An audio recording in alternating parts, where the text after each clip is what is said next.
And we are back in the studio. We're having another game finished, and this time the result was far from peaceful. We have here the champion of the Biel Grandmaster Triathlon Biel 2022, who has won actually already in the first round, and now with the victory, like Quang Liem. Congratulations. Thank you. Very surprised in the opening, because normally against the G3, he's continuing playing King's Indian. Tell us your most thoughts about this opening he chose to go for. Yeah, so I believe this is his first time playing the move C6. I checked his database. He never played C6 before, so it was definitely a small surprise. But I chose this sideline Queen A4. The idea is to take CD before he can castle, and not allowing C takes D5. So here Black has many options, but the way he played, I feel that it gave me some chances for the control of the center. And already here, I felt quite comfortable here with the E4 plan. I thought maybe he has to play something like Bishop F5 or Knight D5, but he allowed me to play E4. And after that, I was very happy. The critical position was probably when, well, C5, he has to do something here. So after D5, Bishop D7, here, I was considering two main moves. One is Queen C4, and the other one is what I play, Queen D1. I ended up playing Queen D1 because I felt like the Queen on D4 could be a little bit vulnerable. So the position after E6, Knight E5, it's very complex here. For example, I'm going to show one line here.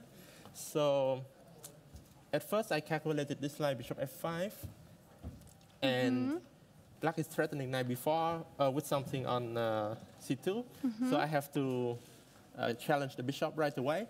But if I go G4, it can get messy here because of Bishop E4, not that one. Bishop E4, yeah. And I wasn't sure how to evaluate this position. Looks very messy to me.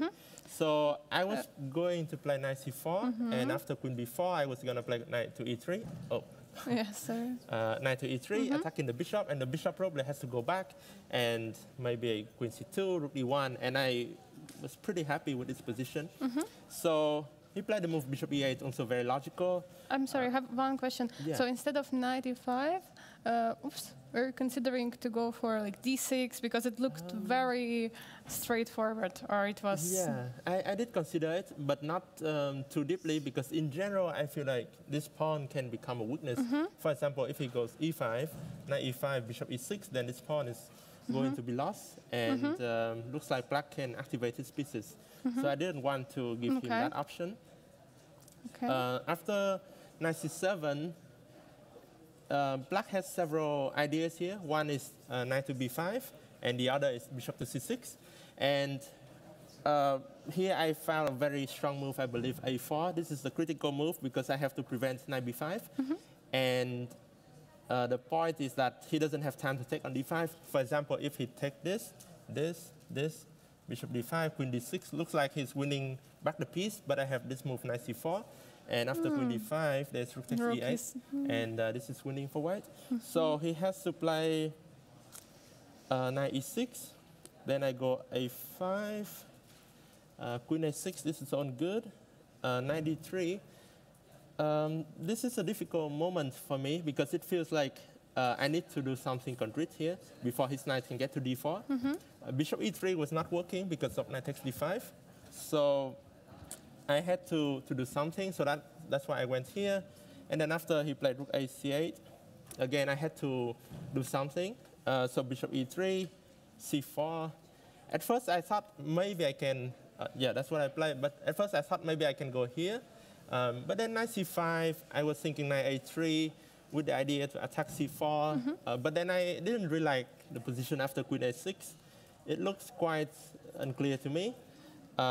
So I ended up going for D takes E6, which I think was a good time to change the characters of the position because my pieces were much more active. So it feels like I gave up my D5 pawn, but he still has many weaknesses here. So after Queen B4, Queen E2, I was mainly calculating this line, Fe, Bishop takes A7, bishop f7, bishop b6, rook d7, rook a4. And I thought, okay, here white must be better because if queen goes back, then I take c4. If queen b3, I may have rook da1. And it should be much better for white, if not winning. So he played the move b6. And here I calculated this very funny move. I tried to make this work. But after here, I thought he can go back here, a7, rook a8, bishop takes, rook takes. And I couldn't find a win here. So I'm sure I'm not losing, but for example, I can take f7, I can go queen e7. I'm sure I'm not losing, but also I didn't see a way to win. You didn't see direct win. Yeah. Like, okay, maybe I can do this, knight e4. Potentially can be also good for white, but it wasn't too convincing to me. So I decided to just play positionally, take, bishop c5. It feels like he was close to equalizing, but there was still some issues here. First of all, I'm threatening bishop takes f6 followed by knight d5. So for example, if he goes here, then I have bishop takes, knight d5, queen b2, and then I have rook ab1. And the point is, if queen e2, then I have this. Knight takes e8, rook takes e8, and rook takes e2. And this should be a technical win. So after rook ab1, I think black is losing here because if queen d4, then I have rook d1, queen b2, and rook d2. And so that's why he did not play h6. But he played the move queen c5, looks logical too. Here bishop f6 was not working, so I play h4. I think here, if he could defend his position here, must be the moment. I tried to calculate h6. I wasn't sure what I was going to do. Because if I take knight e4, he has queen e5. It's not so clear to me, so I was going to play probably bishop back to e3. Queen has to go, c7, d6, somewhere like this. And then maybe potentially bishop h3. I think black is still having some issues here. But I'm not sure if it's winning for white or just winning a pawn. So basically, I think this move, rook d3, was a big mistake.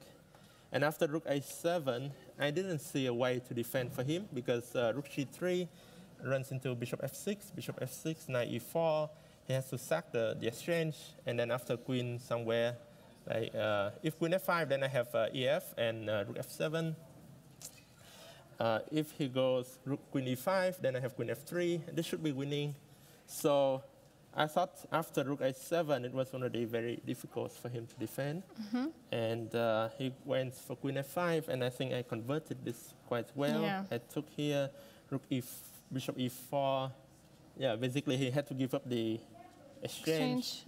And the only thing is that I have to be a little accurate here. First of all, he doesn't have time to take on c3 and bishop d5. Looks like I'm getting checkmated here, but actually, suddenly black is the one who gets checkmated first. So he doesn't have time for this. He went back, and then I went rook e1, and I was calculating this line. This is a very nice one with knight d5, again this trick. And this is winning for white. So after rook e1, I think basically this plan with rook a1, rook a7 is good enough to win. Yeah. One more time, congratulations on the victory. One more time, 2 victories in a row. There is some question from audience. They're asking who from the players who are here playing with you the Grandmaster Triathlon never makes it easy for you?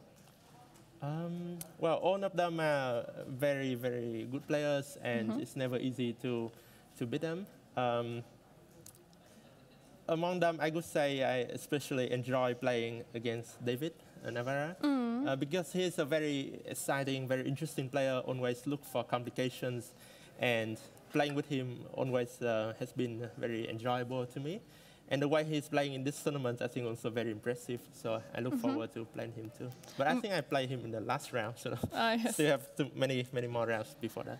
And I have a question about Navarra. Have you time to check his game against Ergaisi today? A little bit, but I think I couldn't know what was going on in that game. I need more time to think about that game. I was more focused on my game, so I didn't think much of that game. Okay, thank you so much for your time. Wish you good luck in the next round. Thank you.